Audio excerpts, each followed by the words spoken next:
Assalamualaikum warahmatullahi wabarakatuh. Waalaikumsalam warahmatullahi wabarakatuh. Alhamdulillah, pada kesempatan kali ini kami berdiri di sini untuk menjelaskan dan mempresentasikan hasil diskusi kami terkait materi puisi. Puisi merupakan suatu sastra yang memiliki nilai estetika yang sangat banyak orang yang sulit untuk mengerti di dalamnya. Maka dari itu kami berdiri di sini untuk menjelaskan poin-poin apa saja sih yang dibutuhkan dalam puisi dan apa sih puisi itu. Sebelumnya, perkenalkan kami dari kelompok 3. Perkenalkan, saya Fatina Wahyu selaku moderator pada hari ini. Saya Diva Puspita. Saya Rani Hadiza Nurul Aini. Saya Nur Ali Asri. Saya Dia Melinda. Saya Nur Farelia Arwan. Saya Nurul Sibrahmanina. Saya Evan Vanessa. Saya Mutia Rahmatantu. Saya Rahana Yasmita. Saya Nadia Nur Asyam. Dan satu teman kami yang berhalangan hadir yaitu India Fasila. Langsung saja kita masuk pada inti materi pada hari ini. Baik, yang pertama itu tentang tabel 6.24 yang akan dijelaskan oleh Saudari Diva Puspita. Kepada Saudari dipersilakan. Jadi sebelumnya saya mohon maaf apabila kelebihan dan kekurangan yang saya berikan ini kurang mengenakan. Nah, langsung saja kelebihan dari bukunya itu yang pertama, bahasa yang indah dan menggugah perasaan. Puisi-puisi dalam buku ini ditulis dengan bahasa yang indah dan memukau sehingga mampu menggugah perasaan pembaca. Nah, yang kedua itu tema yang mendalam dan bernas. Puisi-puisi dalam buku ini memiliki tema yang mendalam dan bernas seperti tentang kehidupan di jalanan, kemiskinan, dan kesulitan hidup. Nah, yang ketiga itu imajinasi yang kaya. Karya Toto S. Bakhtiar berhasil menghadirkan imajinasi yang kaya dalam puisi-puisinya sehingga mampu membawa pembaca pada suatu pengalaman yang mendalam. Dan yang terakhir, inspiratif. Puisi-puisi dalam buku ini mengandung pesan-pesan yang inspiratif dan mampu memotivasi pembaca untuk lebih berempati pada sesama. Baik, adapun kekurangan dari buku yang pertama itu tidak semua puisi mudah dipahami. Beberapa puisi dalam buku ini sulit dipahami karena bahasanya yang khas dan figuratif. Yang kedua itu tidak semua puisi memiliki kualitas yang sama. Ada beberapa puisi dalam buku ini yang kurang menarik dan kurang memiliki kualitas yang sama dengan puisi-puisi lainnya.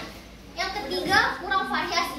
Meskipun puisi-puisi dalam buku ini memiliki tema yang beragam, namun terasa kurang variasi dalam hal penggunaan gaya bahasa dan bentuk puisi.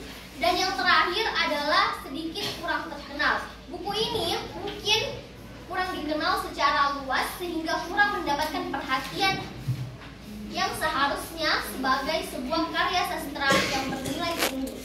Baik, adapun tabel 6.25 yang akan dibawakan oleh Rania Hadiza. 3.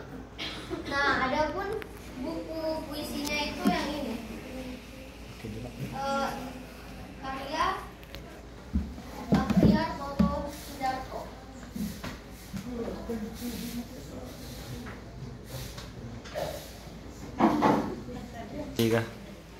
Baik, saya akan menjelaskan. 3. Baik, selanjutnya saya akan menjelaskan mengenai tabel titik 625. Jadi di tabel 6.25 ini saya diperintahkan untuk menuliskan kritik dan saran berdasarkan dari kelebihan dan kekurangan dari buku puisi Gadis Peminta-Minta. Berdasarkan dari kekurangan yang sudah dijelaskan di tabel 6.24 tadi, izinkan saya untuk menyampaikan kritik, yaitu yang pertama, beberapa puisi dalam buku ini memiliki kualitas yang tidak sebanding ataupun tidak semenarik dengan puisi-puisi yang lainnya yang terdapat dalam buku tersebut. Yang kedua yaitu penggunaan bahasa dalam pembuatan puisi di buku Gadis Peminta-Minta ini terkesan biasa saja. Gaya bahasanya pun tidak bervariasi sehingga pembaca yang membaca puisi dalam buku Gadis Peminta-Minta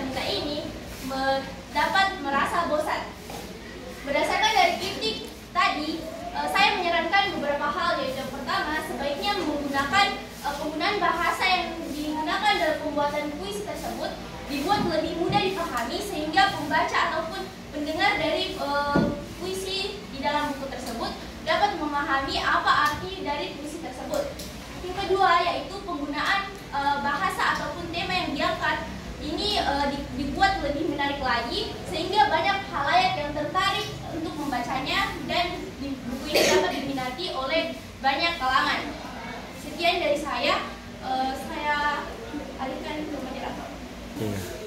Baik, terima kasih atas kesempatan yang telah diberikan. Sesuai dengan pembagian materi 2 pekan yang lalu, saya akan memaparkan mengenai tabel 6.26, di mana pada bagian ini mengenai kesimpulan atau penutup. Namun sebelum itu kami memilih salah satu buku antologi puisi, yaitu dari karya Toto Sudarto Bachtiar, di mana bisa dilihat di atas seperti sampulnya di atas, yaitu dengan judul Suara dan beberapa keterangan-keterangan yang lain.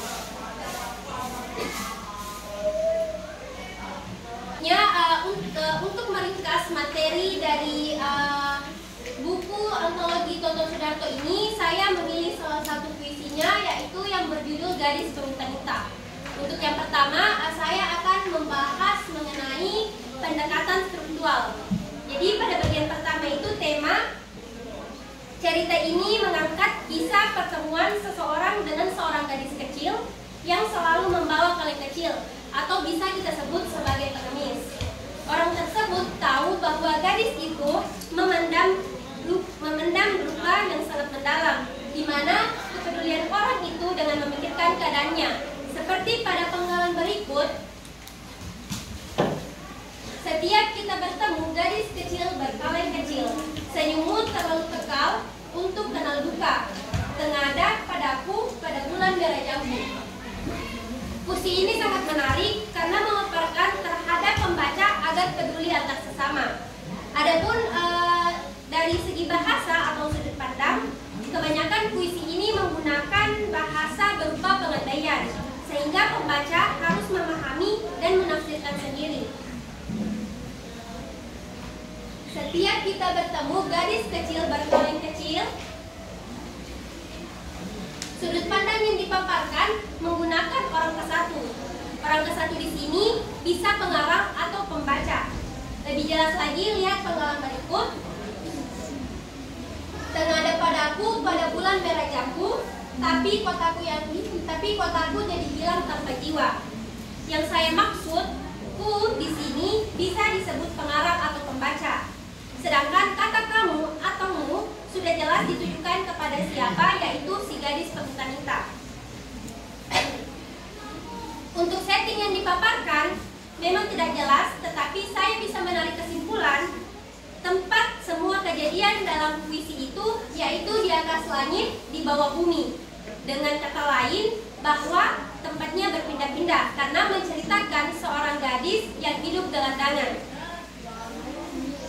Bisa dilihat di atas, kalau kau mati, gadis kecil berkaleng kecil, bulan di atas itu tak ada yang punya. Dan kotaku, hidupnya tak lagi punya tanda. Yang saya tangkap dari penggalan ini, kalau gadis itu mati, siapa yang punya bulan? Karena bulan dianggap lampu malam dan pinggiran kota tempat tidurnya, sehingga tidak ada lagi gadis kecil itu dengan kaleng kecil. Setelah analisis dilakukan, saya dapat menarik kesimpulan bahwa makna puisi Gadis Peminta-Minta menjadi semakin jelas.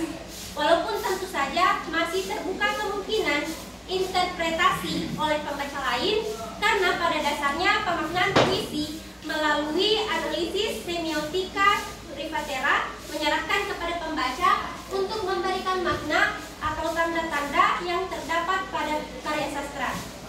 Melalui puisinya, Toto Sudarto Bachtiar memaknai kemiskinan yang tercermin melalui si gadis peminta-minta, sehingga peminta-minta sebagai wujud kasih sayang Tuhan pada hambanya yang harus dilalui dengan penuh arif dan sabar, karena kemiskinan adalah jalan menuju kebahagiaan di akhir kelak. Cukup sekian dari saya, dilanjutkan oleh rekan kami yaitu Bandia dan Tiga. Baik, Di sini saya akan mewakili rekan saya yaitu Nindya Fasila untuk menjelaskan tentang tabel 6.27, yang dimana di sini itu tentang tabel periksa hasil resensi. Nah, adapun perihalnya sebagai berikut, dan adapun untuk hasilnya yaitu seperti ini. Yang pertama, itu terdapat kesalahan penulisan huruf kecil, huruf besar dan huruf kecil. Tidak ada bagian yang direvisi. Terus yang kedua, itu terdapat kesalahan penulisan tanda baca. Iya. Adapun bagian direvisi yaitu ingin aku ikut gadis kecil berkala kecil dan begitu kau hafal. Terus yang ketiga, itu terdapat kesalahan penulisan kata. Nah, di sini tidak ada kesalahan penulisan kata. Terus yang keempat, terdapat kesalahan pilihan kata. Tidak ada kesalahan penulisan kata serapan. Terus selanjutnya itu terdapat kesalahan pilihan kata. Di sini tidak ada terdapat kesalahan pilihan kata. Terus terdapat kesalahan struktur kalimat. Di sini tidak ada terdapat kesalahan struktur kalimat. Selanjutnya yaitu terdapat kesalahan penempatan kalimat dalam paragraf. Nah, di sini tidak ada terdapat kesalahan penempatan kalimat dalam paragraf.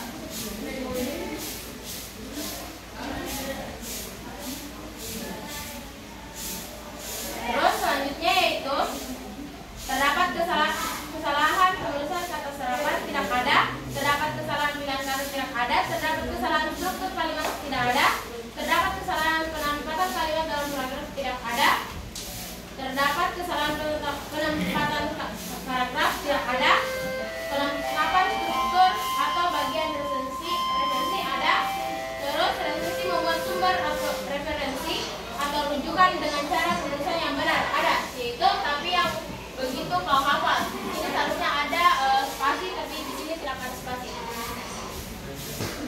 Selanjutnya yaitu tabel 6.28, yang dimana di sini itu terdapat tabel tentang intonasi dalam pembacaan suatu puisi. Nah, gunanya penandaan intonasi puisi ini untuk menandakan bagaimana penekanan kata untuk menjelaskan suatu kata.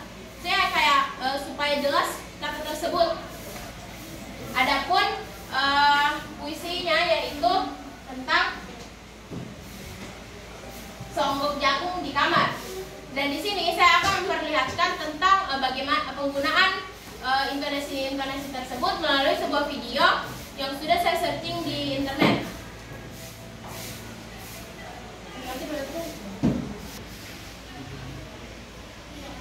Nah, di sini terdapat pada kalimat bagian di sini dia diam untuk sementara, yang dimana di sini itu menggunakan tanda garis bawah yang artinya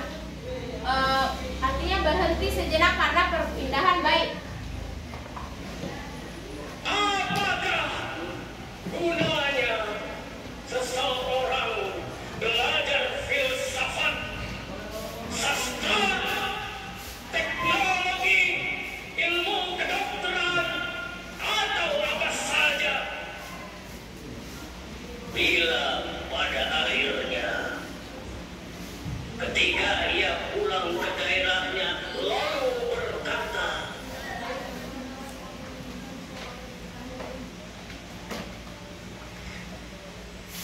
di sini aku merasa asing dan sepi.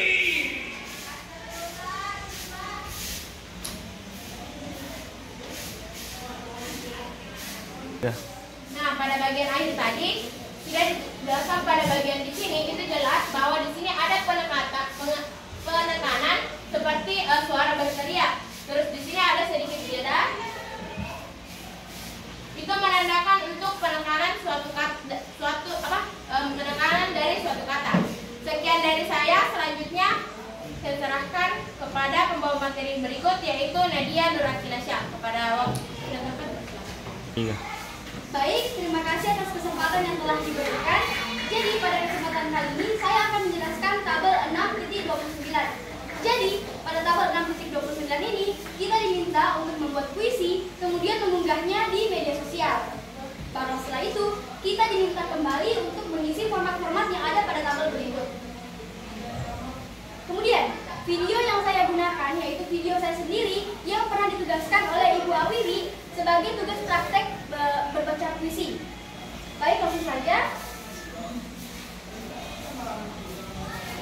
Jadi berikut adalah thumbnail video yang ada pada channel Ibu Awiwi. Pertama, platform yang digunakan yaitu YouTube.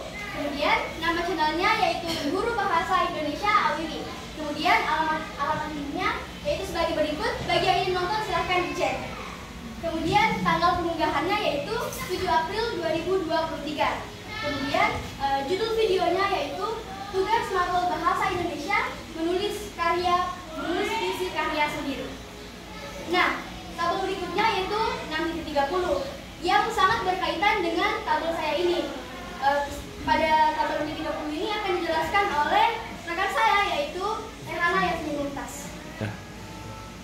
Baik, di sini saya akan menjelaskan dari penjelasan untuk rekan saya tadi, saya akan menampilkan video rekan saya.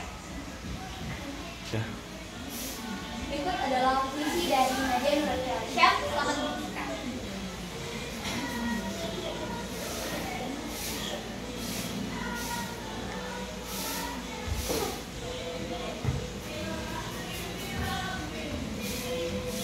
Isi dunia hanya berbalas piknik juga.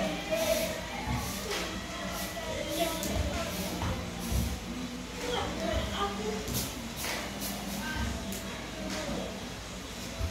Sederhana isi, menginginnya sebesar galaksi. Bawa yang berekspektasi, yang memenuhi. Isi tak memuaskan hati, cerca dan dimaki. Paling tidak, jangan cantik. Pilu di hati, sakit tak terobati. Adalah namun dunia paksa. Jika dunia hanya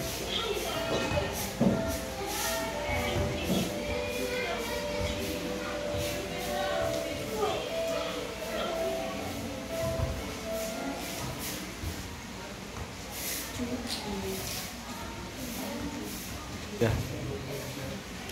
Baik, dari video yang kita saksikan tadi dapat saya simpulkan menurut pendapat saya sendiri, yaitu yang pertama dari aspek penghayatan atau penjiwaan itu menurut saya sudah baik, dan yang kedua itu ekspresi ataupun mimik wajah. Nah, dari video tersebut tidak menampilkan aspek tersebut, jadi pada kolom tersebut saya kosongkan. Dan yang ketiga itu adalah gerak tubuh. Di video khusus tersebut dia tidak menampakkan hal tersebut, maka kolom tersebut saya kosongkan juga. Yang keempat itu adalah hafal ataupun artikulasi. Menurut saya itu sudah cukup. Dan yang kelima itu adalah tekanan. Tekanan menurut saya itu juga baik, dan keenam itu tidak. Menurut saya itu juga tidak cukup, dan yang keenam itu yang ketujuh adalah terakhir, yaitu ada intonasi. Menurut saya itu juga sudah baik. Nah, kemudian pada tabel tersebut meminta saya untuk menjumlah semuanya. Dan pada yang untuk aspek baik itu untuk poinnya saya dapat 3, cukup dapat 2, dan kurang dapat 0.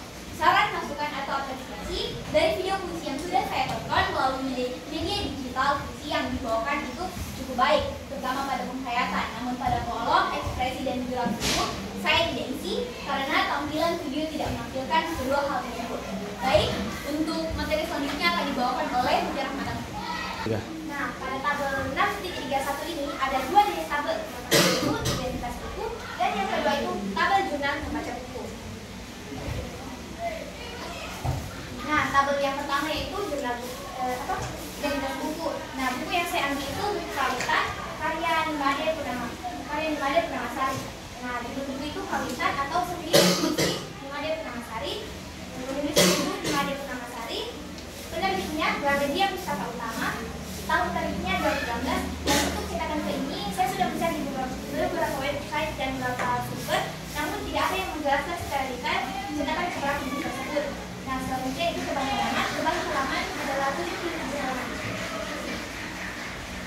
Nah, ini adalah cover buku Kawitan karya Nimade Purnamasari.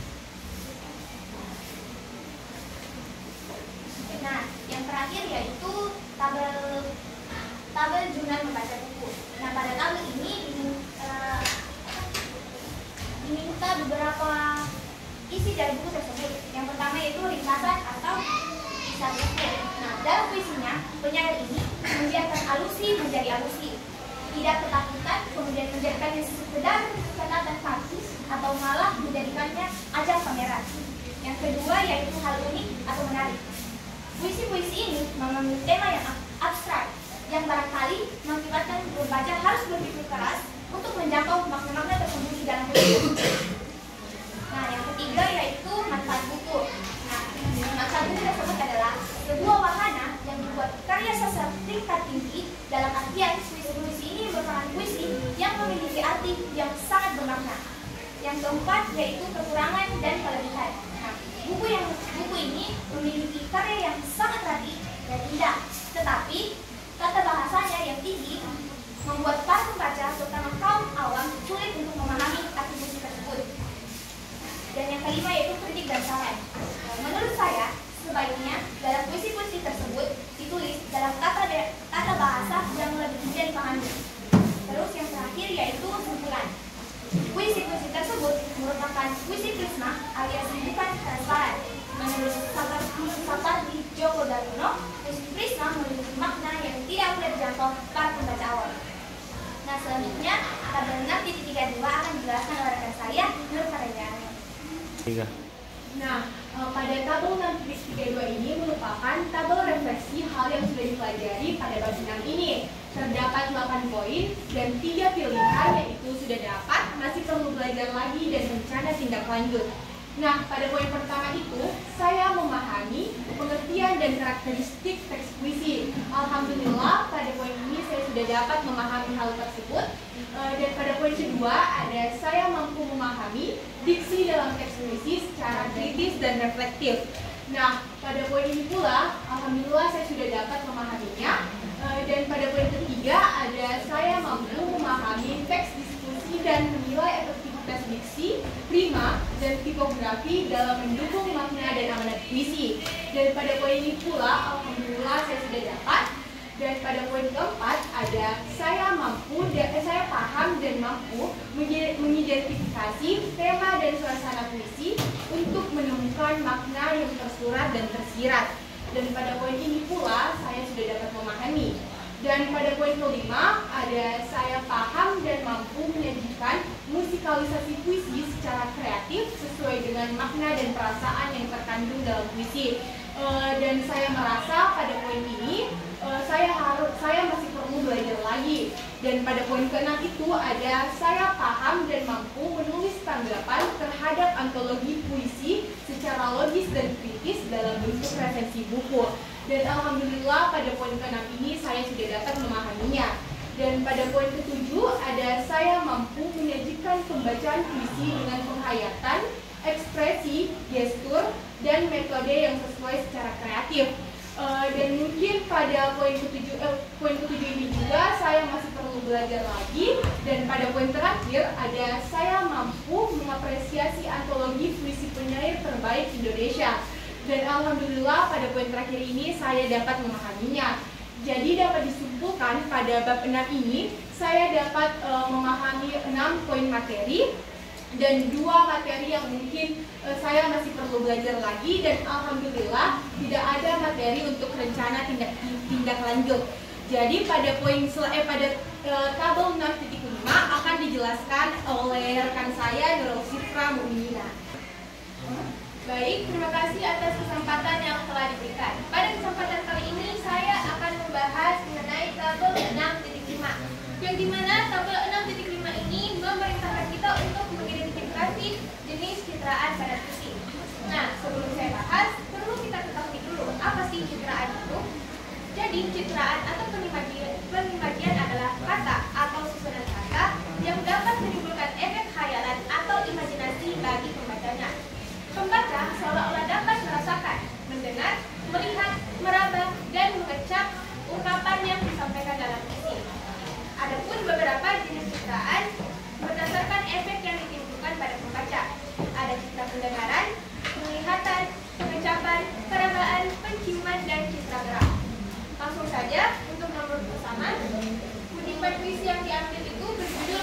hujan yang berbunyi, suatu hari kulihat bunga-bunga hujan dan daun-daun hujan berguguran di kubur hujan, bertaburan jadi sampah hujan.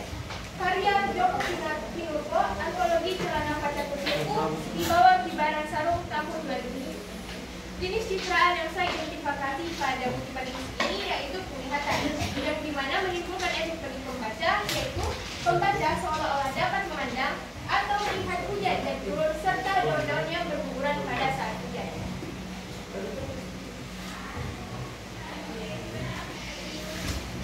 Nomor selanjutnya, kutipan puisi yang diambil berjudul Asmarandana, yang berbunyi, ia dengar kepak sayap kelelawar dan gugur kita, hujan dari daun karena angin pada penghuni. Ia dengar rasa kuda atau serta langkah.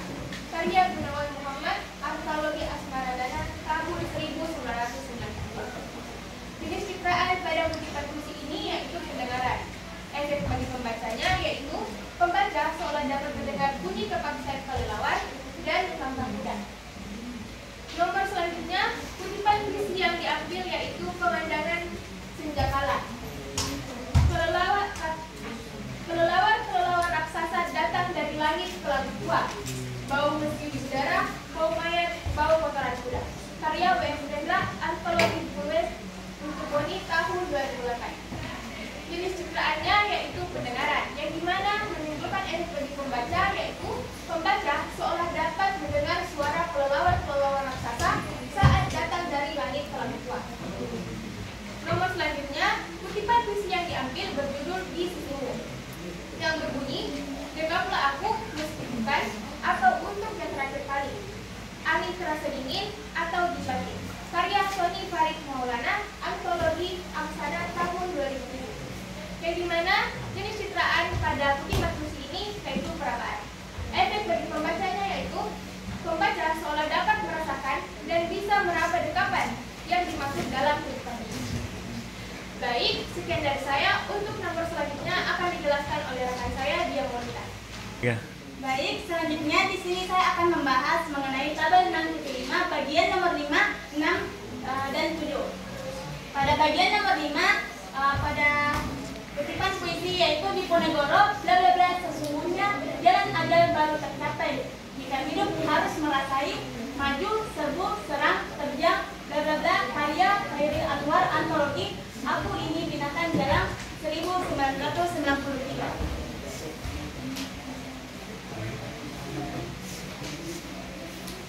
Jenis citra yang digunakan yaitu gerak. Kenapa bisa gerak? Karena pada kutipan puisi itu yang menyatakan maju, serbu, terjang merupakan jenis citraan gerak. Efek bagi pembacanya itu seolah-olah pembaca dapat merasakan gerakan seolah-olah ikut melakukan suatu gerakan atau tindakan. Selanjutnya bagian nomor 6 yaitu kutipan puisi pembicaraan bla bla bla, yang ada hanya surga, neraka adalah rasa pahit di mulut. Waktu bangun pagi, karya Sobagio Sosrowardojo, antologi daerah pembatasan 1982.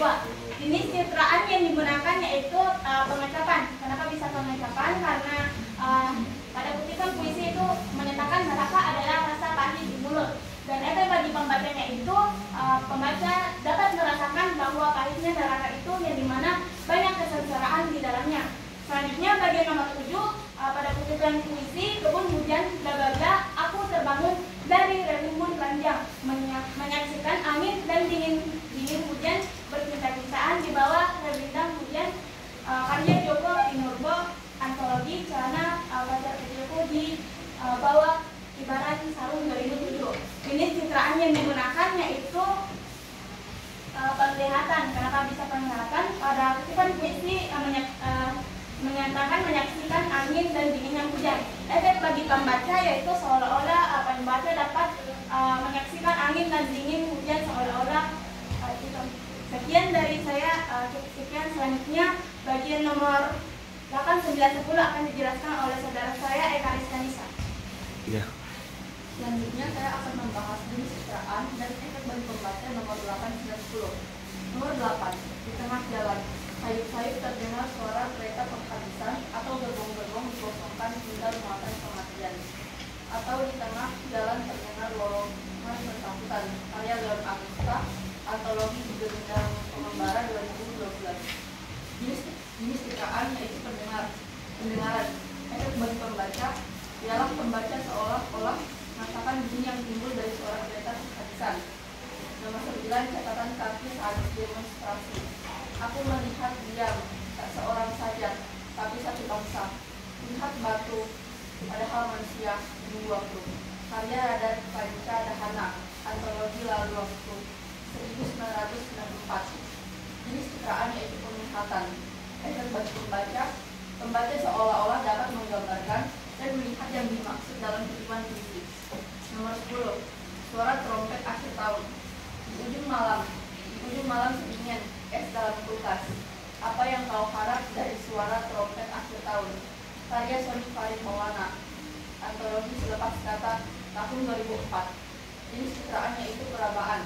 Efek bagi pembaca seolah dapat merasakan apa yang disampaikan dalam puisi.